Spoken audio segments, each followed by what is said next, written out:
friends, welcome back to my channel. My name is Charlie. I'm glad you're here. If you ever felt uncomfortable of being alone or unsure how to treat yourself with the love you deserve, you're not alone. I've been there too, but learning how to enjoy your own company is life-changing. And in this video, I want to share with you simple ways to fall in love with yourself, enjoy solo time, and even plan an unforgettable Galentine's Day. Whether you're with friends or flying solo, I think this video is for you. Because who says Valentine's Day is only for couples? This year, it's time to fall in love with the most important person in your life, which is you. How to fall in love with yourself. The key point to falling in love with yourself are, for once, practice self-compassion, which means replace negative self-talk with kindness. If you are in your head all the time and all you hear from yourself is negativity, what you did wrong, why you aren't lovable, your brain is starting to believe it, because your brain doesn't know if it's being lied to or if you tell it something that just isn't true. So start speaking to yourself like you're the person you love the most. You wouldn't talk the way you talk to yourself to your best friend. So start treating yourself like a person you love and stop all that negative self-talk. And if that's hard for you, I started to include a list of strengths and things that I love about myself in my gratitude process that I do every morning. So every morning I write down 5 things I'm grateful for, and in addition to that, 5 things that I love about myself. And at first it's gonna be hard if you always talk negative to yourself to find 5 things that you like, but after a while it gets a lot easier and you find a lot of things that you like about yourself. And it doesn't have to be just outer things like I love my hair, I love my eyes. It also can be character traits, because everyone's personality and character is different, and I think there is a lot more about a person than their looks. And as I already said, treat yourself like your best friend, because 100% of the time where you talk bad to yourself, you wouldn't say that to your best friend, and you would be way more supportive about your best friend. So start treating yourself like your best friend. What we take out of this section: start a gratitude journal focused on personal achievements, so that you can also see where you have grown, where you got better, which pushes your confidence a lot if you see what you achieved already, what goals you're working towards too, and how close you are getting. And what also helps with loving yourself is to set healthy boundaries to protect your energy. I made a whole video about that last week. I'm gonna link it in the eye so that you can watch that video afterwards. But boundaries are a great thing to start loving yourself and to start showing up for yourself. And tip number 3 goes hand in hand with the first tip. Include to your gratitude journal 5 things you love about yourself, 5 things that you think are your strength. For example, what I wrote down in the morning is: first, I love how I treat my friends. I love how I'm showing up for the people that I love. I love how hard I'm working for my goals. I love that the people around me can always count on me. And then the 5th thing is just that I love how I'm doing my makeup currently and that I'm always evolving in that. And that's the only look-based thing that I wrote today. When I started out with this 5 strength journaling, I realized that I always repeat myself, which was kind of normal because I always talk negative to myself. But in the moment I switched that, my strength journal got way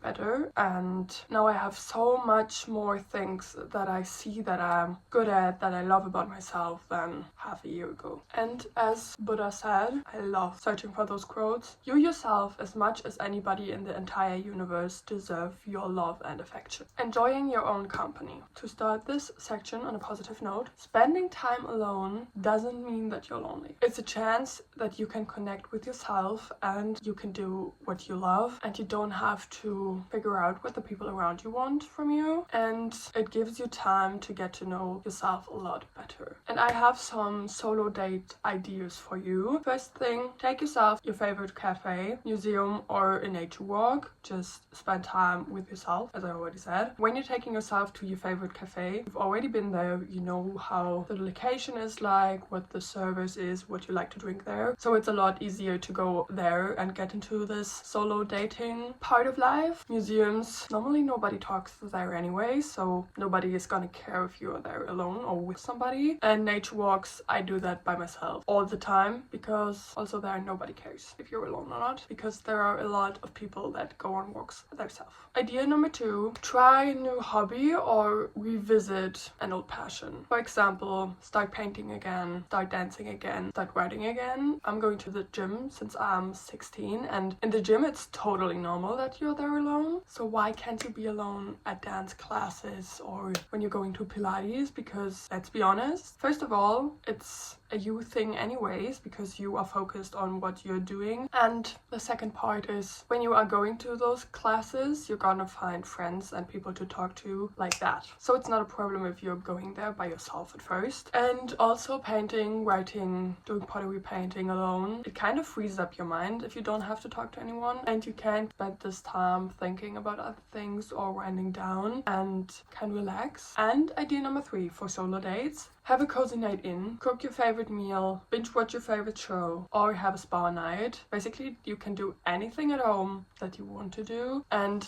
make it the best thing you ever did. And this also kind of goes for a solo date because you're taking care of yourself, and dates don't have to be something you have to spend money on. So what I want to tell you is embrace your solitude as a powerful tool for self-discovery and independence. At first, it's gonna be quite hard to go into a solo dating. You can start with going to the cinema because, let's be honest, you're not talking in there anyways. So show up like 10 minutes before the film starts, get yourself a ticket, get yourself your popcorn and your Coke Zero or whatever you want. Sit down, enjoy the film and go. That's the easiest way to start solo dating, and then you gradually can do other things that you enjoy. And if you want to, you can comment down below. I can start a solo date series where I'm taking you with me when I'm going on solo dates, because I neglected that for a long time and I would love to do that again. So you can comment it down below if you would like to see that. Galentine's Day ideas. For reference, on Friday the 14th, so in 4 days, it's Valentine's Day. But Valentine's Day doesn't mean you have to be sad and sorry for yourself just because you don't have a boyfriend. Because Valentine's Day is a day of love, which means you can make a Galentine's Day out of it and embrace the love for yourself, all the love for your best friends. And for that, I have some ideas for you. For solo celebrations, write yourself a heartfelt letter or create your vision board for your year ahead if you haven't already done that. Do the things you love on Valentine's Day. Treat yourself to something that you normally wouldn't buy, or go out for your favorite coffee, your favorite chocolate, wear something that you're comfortable in and enjoy your day. You also can get flowers yourself, a gift or fancy dessert. You don't need a man or anyone else for that. Just spend the day like you would love to spend Valentine's Day, which has 2 great things about it. First, not sad, lonely and miserable on Valentine's Day because you don't have to be. And second, you're raising the bar so high because you're already taking care of yourself on Valentine's Day and on a daily basis, so good that your future boyfriend, husband, girlfriend, etc. has to be on that level to even be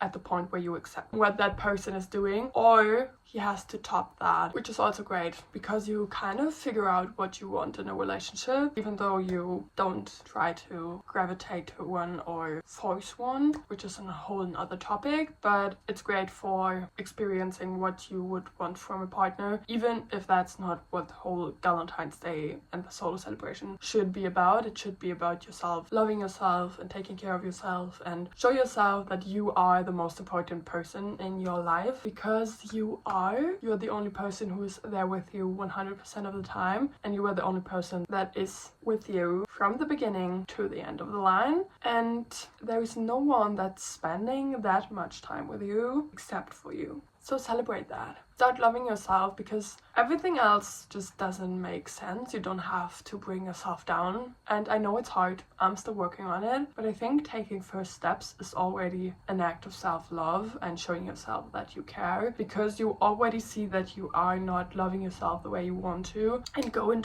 want to go into a different direction. So don't be harsh on yourself. You already love yourself if you clicked on this video. And for celebration, with your friends. Drifted off there for a little moment. Host a virtual or in-person Galentine's party. You can do theme nights where you watch your favorite movies, have DIY crafts, have wine and cheese nights, or do presentations. I always saw that on TikTok and I loved it. I haven't done it. But if all of your friends are single and you're all in the dating area of your life, you can, for example, make presentations about your worst dates or your worst to best dates and rank them. I know Chris Olsen does that at the end of the year and ranks how much he's been on dates, if they were good, how far they got. Very funny. Or you just can do a cute hangout with your friends. Then you can do gift exchange or an affirmation circle where you share what you love about each other. As important as it is to hear what you love about yourself, it's also important to hear what your best friends, the people that are closest to you, like about you, because most of the time they see things about you that you don't and that you can't see really, especially when you are in that self-critic mindset. So these affirmation circles help a lot when you want to know what people like about you or love about you and why they are friends with you. And I don't say that you always have to ask your friends, why are you friends with me? It's a Galentine's love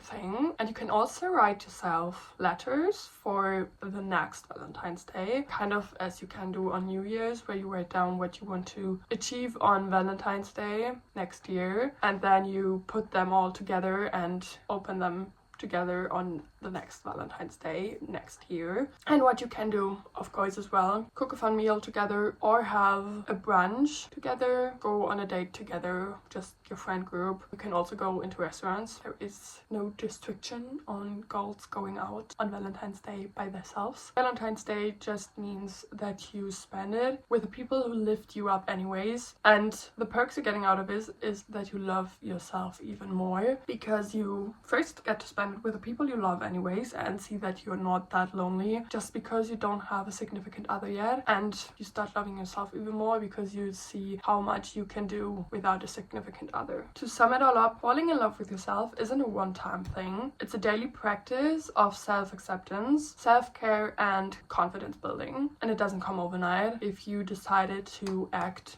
on that and you want to build confidence and self-love, you have to do that on a daily, but it gets better and you will see and notice that you love yourself more than you think you do. And whether you're spending Valentine's Day solo or with your friends, remember you are worthy of love, especially from yourself, and you yourself should be the person that is giving yourself love in the first place, because as I already said, the longest relationship you'll ever have is the one with yourself. So please make it the best one you have and raise the bar for everyone who wants to enter your life, which also plays a lot into self-love and knowing what's best for you. And that's the end of the video. If you found this helpful, you can give it a thumbs up. You can also subscribe and turn on the bell so you never miss a new video of me. I hope this video helped. You can comment down below how you celebrate Valentine's Day, and you can also comment if you want to see a solo dates Instagram series. I hope you have a wonderful week. Make someone's day this week, and we see you next week with another video. Bye! Funky. My darling, I love you, I love you, I love you, I love you, I love you.